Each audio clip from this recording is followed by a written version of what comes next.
We are once again back live here at the GoPro IBA stop number 4.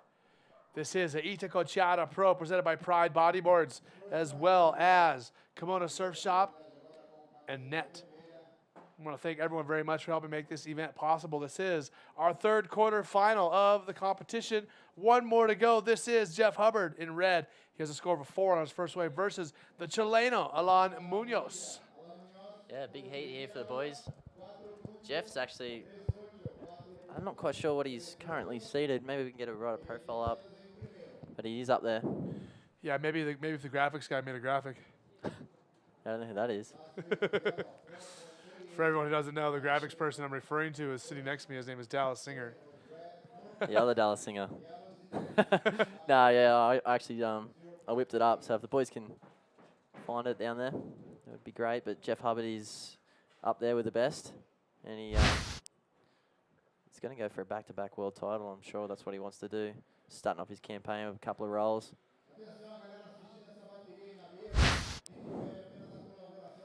And it's getting busy.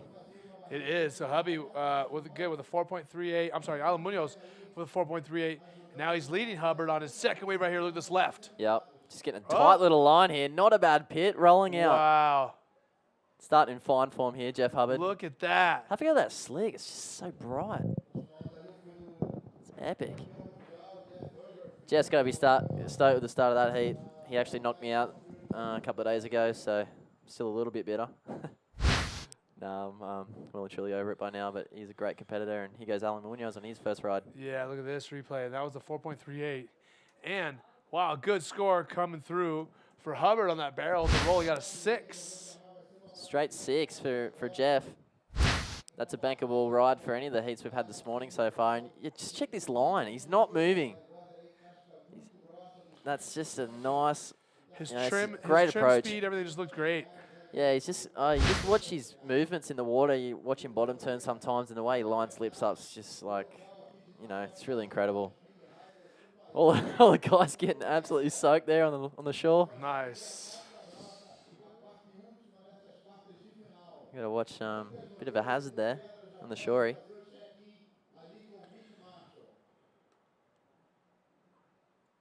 Can I just say that we actually went and checked out some of the sites of Niterói yesterday, Eric. Yep. We got to see a building named by Oscar Niemeyer. He created a bunch of buildings around Brazil, and this thing looks like the Jetsons' house. I don't know how I can explain it, but yeah, it's an art museum. It's kind of like a disc-shaped building. It looks very futuristic, very modern. It literally looks like a UFO that landed and has a right in the middle of town. Right here. No, it was on the beach, so yeah, hanging over the water. This is Hubby on his third wave. Look at this left. Oh, he's just copped a bit of foam, but he wants to roll out of that. Oh, snowboarding out of that one. He is snowboarding out of that. Luging. I don't even know what happened to him there. There he is. As long as he's got some fluoro slick, we can find him. Jeff just looking to improve his score there. Sitting on a 4 and a 6. We'll have to wait around to see what he gets there, but I'm pretty sure it was incomplete. Here's Alan Munoz on the right. Another foamy one for the Chileno. Just saying no thanks to that. He's wearing the GoPro on the back, which is good to see. Might get to see a couple of those. I might even see a bit of Ian's footage from that first quarter soon. The boys are working hard, tirelessly. And yeah, early days still. Alan's just got to keep his head and know that he can get those kind of scores. I think the last round 4 he actually posted a 17 point something, which is really incredible stuff. I'm sure that will place him probably one of the highest scoring heats of this contest.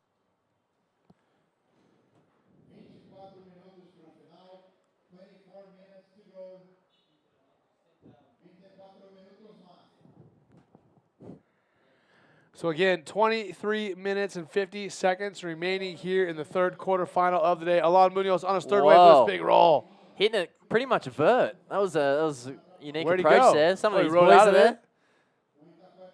Yeah, mate, you just got to get another one. It's best of 2. And look at these guys coaching him against Hubby. Yeah, he's got to be the that's a hindrance. I'm sure he appreciates all the support, but it's kind of hard getting more voices in your head than there already is. These high stress sort of situations. Yeah. But I'm sure that they intend all the best for Alan, and that was quite a good wave from the man in yellow. Just if we get a replay, he kind of hit it straight up. That was something else. You look here, it's quite a high line. And, wow. Yeah, that's got to great be roll. some good footage. It's so close to the beach, and we see a 5.13 coming through for Alan Munoz on that wave, and Hubby striking back. Ooh. The Empire strikes back right there. Just like Darth Vader. Darth Hubby.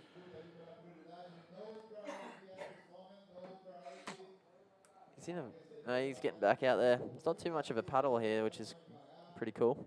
Jeff's sitting on a 6 and a 4. Some flat scores there for Jeff Hubbard. He's on a 10 flat. Al Munoz is not far behind him with that strength from the 5.13. So Isabella Sosa is down on the beach with our heat winner, Nicholas Bastos, who's going to be moving on to the semifinals. Isabella, what does he have to say? Hey guys, I have with me Nicholas Bastos, the winner of the last heat. How are you feeling, mate? So stoked, so stoked. Now this next heat, the semifinal. So happy, so happy, so happy, so happy. And the last wave that you did like a big roller. How was that wave? Yeah.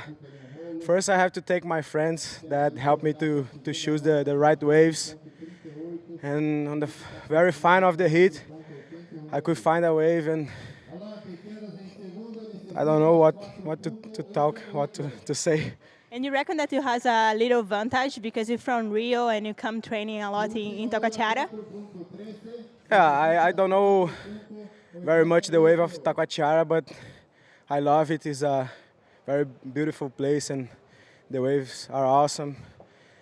And I don't know, I try to come here every month, and now I'll try to come every week to train to get better.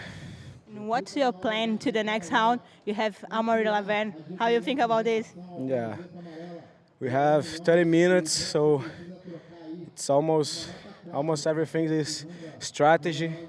So choose the right wave and keep doing what I'm doing.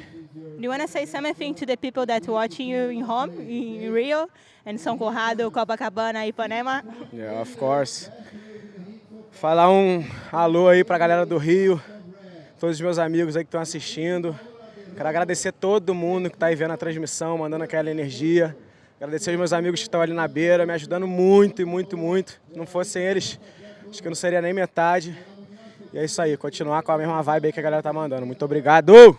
Parabéns, valeu. Back to you, Eric. Thank you, Isabella, for catching up with Nicholas Bastos. And again, let's take a look. We got a big score coming through. Jeff Hubbard with a 6.88. Highest scoring wave of the heat, Dallas. Look at this. Have a go at this. He's just backing straight off that right. He's really consistent with that move. Oh, perfect. Just almost tilted the head. Knew there was a wave, a bit more wave coming at him. And that's the kind of scores you probably expect from Jeff by now. He's so consistent above that 12 range. You know, barely do you see a heat under 12 for Jeff. Here he is. He's looking at this left. Oh. Here he goes. Nice bit of blue on there. He's just going to try and punch through. Out. Yeah, as I said, Jeff's really consistent. It makes it difficult to approach a heat when he's in it. And, so yeah. Hubby with a .88 on that last wave. But again, he has a 6 and a 6.88, so pretty good score. And 19 minutes and 25 seconds ago, so still a lot of time left in this heat. Check the crowd just building up. Yeah, It's for It's sure. kind of early days in the morning. We're only in the quarterfinals. I'd love to see what happens towards the finals, especially if we have a Brazilian in the heat. And in saying that, we have a local guy out there next heat, which is probably why they're starting to bank up. Dudu Pedra, he lives just down the road. He's pretty much cut his teeth out here. And it's going to be pretty exciting to see how he approaches quarterfinal number 4. A lot of time, though. Like I said, 19 minutes.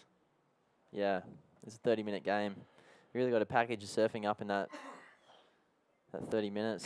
Best 2 waves, so I'm sure Alan knows that. He's just waiting patiently for something quality to come through. Not quite sure what the tide's doing. Is it going high or what? Going low. Oh, okay. How long's the beach again? I believe a low tide is around 2:30. Cool. So the wave quality actually increases with the low tide, so Here we go on the left.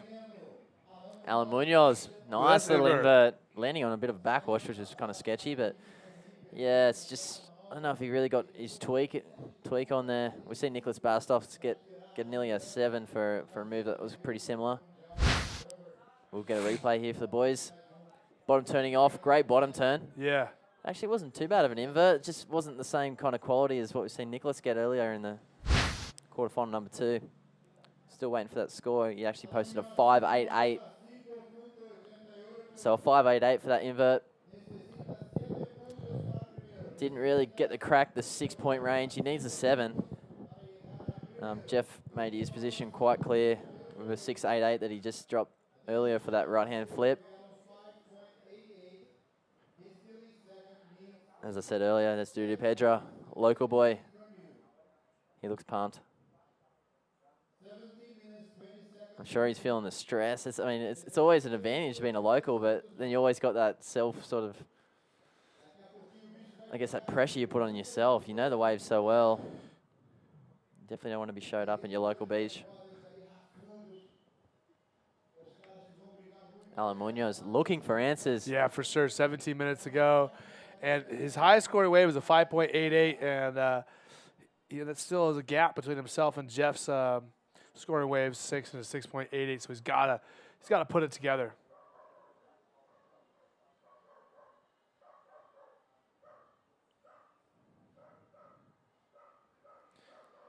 Yep, halfway through this heat almost, and quarterfinal number 3.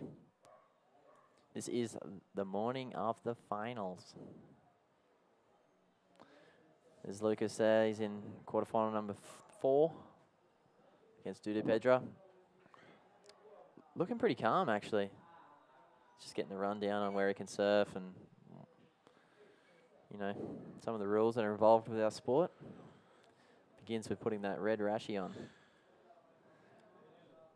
If you guys didn't know already.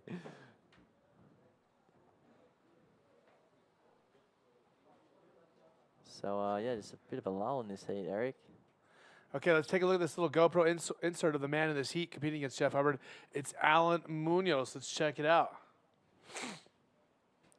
As you see Alan on the beach, chilling with the boys. Nice right-hander this time. Look at this. Yeah. Big roll coming. It's almost similar to what he did just earlier. Kaboom. Kaboom. Good view of the actual rashi. Those yellows look really And there's the popping out. 100-meter beach. From there it is. Maybe the contest side alone's 100 meters. I can imagine you saying doing that in 10 seconds.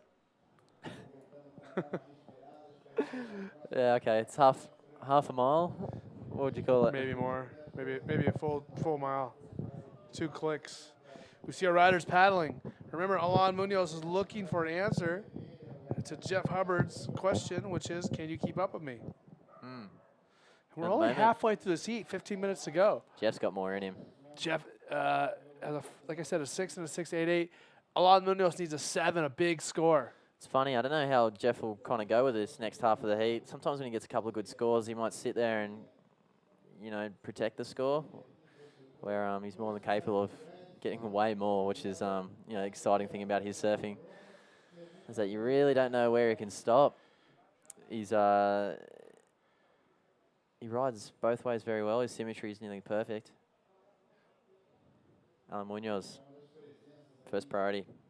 Didn't want that one. He's giving it to Jeff Hubbard. He's on a right-hander here. Look at this. Yeah. Man, that one really petered out, huh? Yeah, but, might put him in a better position in the actual lineup here. It's a bit of a mixed bag where the swell's kind of breaking. Munoz just sort of paddling after him. He's really got to almost reset Munoz. He needs a 7, which is, isn't an easy thing to do today. He has managed to do it previously in this heat, in this competition so far. So Yeah. here's Jeff, just looking at a little left-hander. He can be dangerous. He can be dangerous. Look at that. Almost looked too easy. I'm not sure if that's going to post in his top 2, but it did loosen him up a bit. So nice little vertical maneuver there for Hubby with just 13 and a half minutes to go. Bang. Good projection, small wave. Love to know what Jeff's actually riding. He's got a pretty cool. It's got a pretty cool template. Yeah. It's nice and wide, nice and thin, very stiff, which is almost perfect for waves like that we're seeing today. A lot of power. There you go, Lassa Red 593, not posting his top two. Very close. And it's still a higher scoring wave than anything Alain Munoz has got. So, man, Alain Munoz has really got to be discouraged when he hears that. Yeah, it's almost a mental thing, isn't it?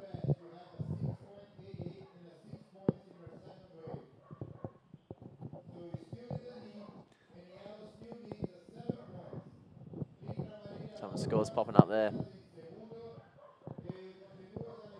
Jeff Hubbard, number 1. Alain Munoz, number 2 at the moment. That's right.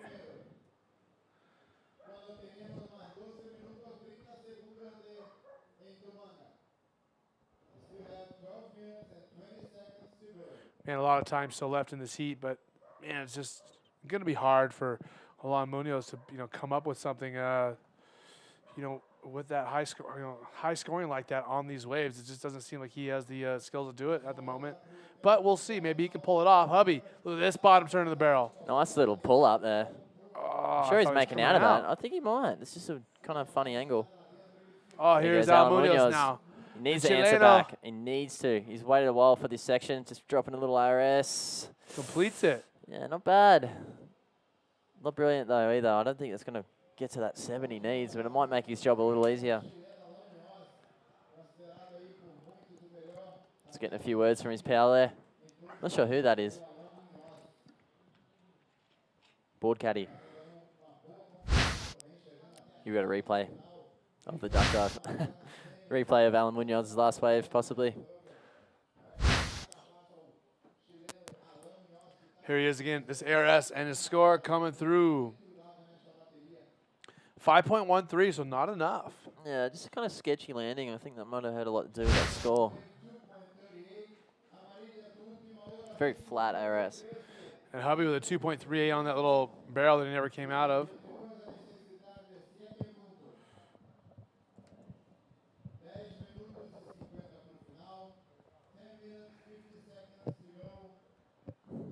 Here we go now. It's a couple of scores dropping. Jeff Hubbard, 12.88. Best 2. Alain Munoz, an 11.01, needing a 7-point ride. It's not impossible, as we've already said, but at the moment it just seems so slow for these guys. It's almost painful to watch. Someone like Alain Munoz has surfed so well through this event so far, just kind of choking out with waves. Again, nothing's really changing. Alain Munoz still needs a 7. Score that he has not been able to get in this heat yet. We have seen stranger things though, Eric. Nicholas Bastos coming back in the last minute of quarterfinal number 2. It's pretty interesting. Knocking Ed Luciano out of the competition. Having to cop a equal 5th, I think. It's got to be disheartening for these guys to be winning an entire heat, and 29 minutes into it, your competitor comes through and passes you and takes the lead. And I just kind of had a thought. That's Edar's 2nd 5th of 2 competitions. Got knocked out of the quarterfinals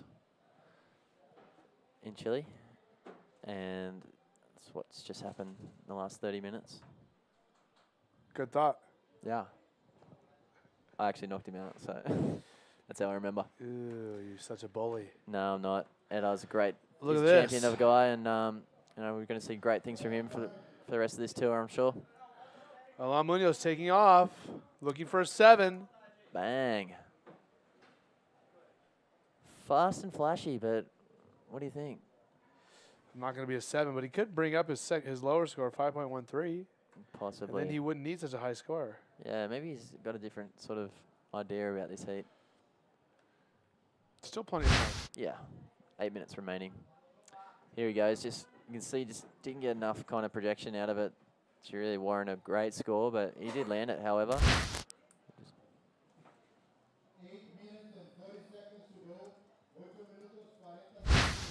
Here comes a replay again. Another angle of Alan's flip there. Yeah, That's nice not little easy to impact. land. Yeah. Hang on a second. 6.15. So that's going to be one of his scoring waves. Now he only needs a 6.7. He's Getting closer, this guy. Yeah, he seems to be chipping away at Jeff here. He's just vulnerable here. If Alan can get another one that's kind of sucky like that and drop a flip, it's more than it's more than happening. Chipping away.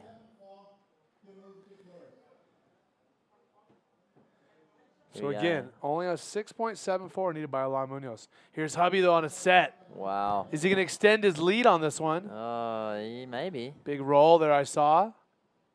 Still got eyes for a section here. He's looking to get rid of a 5.88. Yeah. Is that all he's looking to get rid of? 588? No, 6-pointer. Sorry. Not sure if that would have got as far as it did. We didn't really get a great angle on it. Maybe we can see into it. Might have been a lot better, but seems to be pretty calm at the moment. Just cruising out, kind of checking the lineup, seeing where he can get another potential score. Here he goes again. Look at this. Kind of not really a great angle for us. We see him rolling right there. Good projection. Yeah, he had plenty of speed coming out of that first maneuver, so might have scored. It was a smaller wave, though.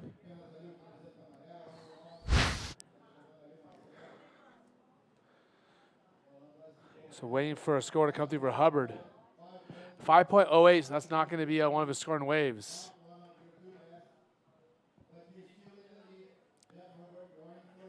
You guys, it's quite a good little corduroy Look at this lines set coming coming through, through yeah. here. Check out Alan Munoz, wave number 1 of the set. He's taking straight for it. It's a decent sized wave. All foam though, and look at this, big roll. Just hit the washing machine there into the slopes. And not sure if that's going to do it for him. He's just readjusting his fin.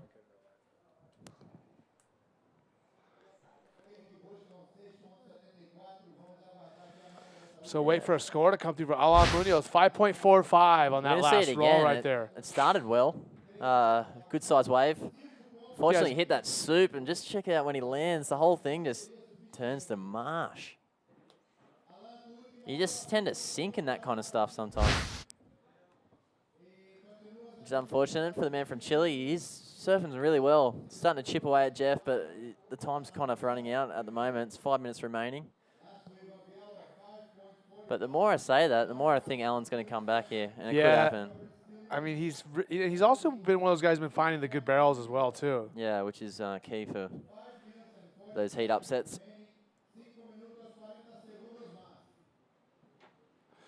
Remember, he needs a 6.74. 674. Dallas likes to make fun of my English.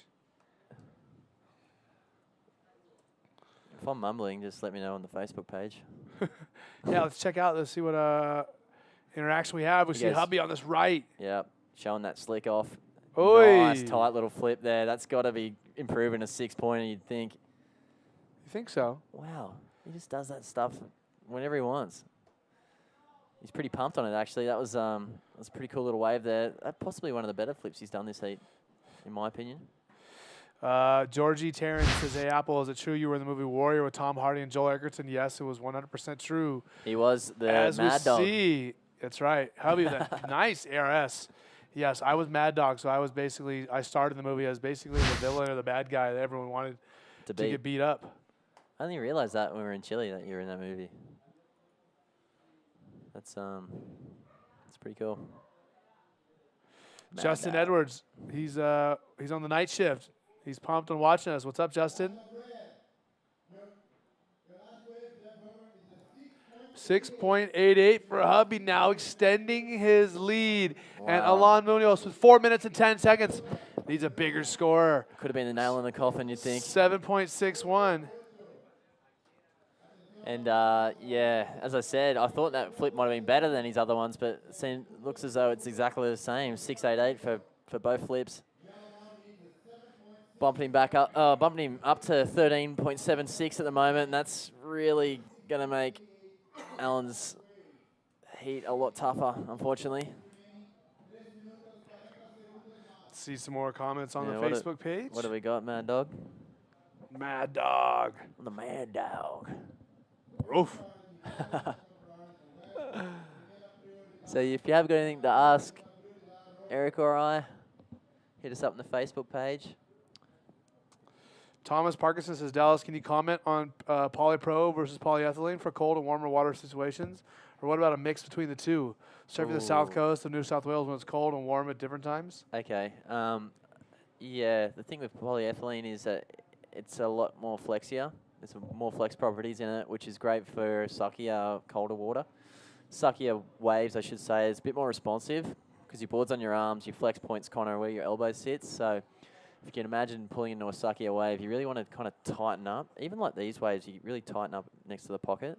And if you go to polypro, it works in the other way where it's a lot stiffer and less flex properties, but it's stronger and you get more speed out of it. So it's kind of like, there's pros and cons to each. It really depends on what waves you're riding. So I'd suggest most riders probably have a Dow core and a polypro in their quiver. And depending on what the water temperature's doing or what the waves are doing on the day, really depends on what kind of board you're going to ride. So I'd really suggest most riders, or even young kids out there, to try both. Maybe try and keep one of the each. Check your cell reports. You know what the waves are doing most of the time. So sucky, get your Dow out. Get your Dow out. I got to ride a stiff board. You get your Dow out. Yeah, stiff boards usually last longer. So if Mum's buying you a bodyboard for Christmas and you want it to last the whole year, definitely ask for the Polypro, because sometimes I get probably 6 months out of a Polypro, 2 stringers. But I'm riding all kinds of different water temperatures and stuff like that, so they do tend to age quickly. Dal, I got a question for you. How many boards do you have? In my bedroom? Just total? I got about 40 odd. 40 or so? Yeah. Yeah, when I was running Pit Magazine at that time, I probably had 25 bodyboards. Yeah. I only got like 5 now, 5, 6. Well, they tend to disappear, friends, stuff like that. Just I don't know. I could not tell you where they went. I had Weird, 25 boards. They're all gone. I have no idea what happened to them. you hang on to one of your favorites, though? Yeah, I got some Keith Sasaki Wave Rebels in the wrapper. No way. How do you feel about that? That's pretty cool. That's almost like adding value at the moment. Again, 55 seconds left, and Alain Munoz is running out of time. There's pretty much no hope coming. And yeah, like you said earlier, I kind of have about 40 bodyboards sitting in my bedroom. I do, I share them around. I don't really ride many of them. I probably ride 2 of those 40. Yeah, Yeah. even when you have like 10, 15 boards, you only ride like 3 maybe. Well, it's not like I'm just going to throw them in the bin, My girlfriend doesn't bodyboard, so I'm still working on that. Is Alain Munoz going to find a big score here with only a few seconds to go? Look at him paddling. Look at this set. What does he need? 7.61. What has he got? Here's a bomb. He's basically going to have Oh. to get like a big in and out barrel. Oh man! If that flip just held up. Mean wave. Oh, he completes it. It's a good effort, but I don't know if that's going to be enough. Face says it all, really. He's not That's throwing gonna the be fists it. up. He kind of knows he's been beat. Jeff Hubbard may have just taken out Alan Munoz. Quarterfinal number 3. 2 6.8s for Jeff Hubbard. Here's a replay. Look at that nice big bottom turn. Sick bottom turn. Just the wave just kind of dropped so quick because it's so slow. I mean, so shallow in there. It just kind of wants to throw over as quick as it can. But good effort by Alan. I'm not sure it's going to be enough. So what do you think? I would have to say Alain Munoz going home with equal 5th place, 1,220 points and $1,500 US. Yeah. And we see Alain Munoz with a 6.28. Oh. So a decent score, but still he needed a 7.6. Yeah. Not nearly enough. Alain effort. Munoz going down to the former world champion, but still nothing to be ashamed of. No, not at all. Equal 5th. That's a great result. I'm not sure what he placed in Chile, but I think that was even better. He has waited around a whole week for that heat, so it's kind of disheartening to kind of think that he has waited 7 days. Probably thinking about this heat most of the time, sleepless nights, and Jeff Hubbard's just pretty much put on a clinic. Yeah. You could say. And looking at our Facebook page, Peter Quinn is pretty excited about my Bjork and Barbara Streisand answer for Ben Blair. So obviously he's basically confirming it. Can Ben confirm? I don't know what he gets into. What were they listening to when he was younger? Maybe the Cranberries? The cranberries. Okay, so we're going to have to throw it to a little advertisement right now. We're going to come back with our fourth and final quarterfinal, Lucas Nogueira and Dudu Pedra.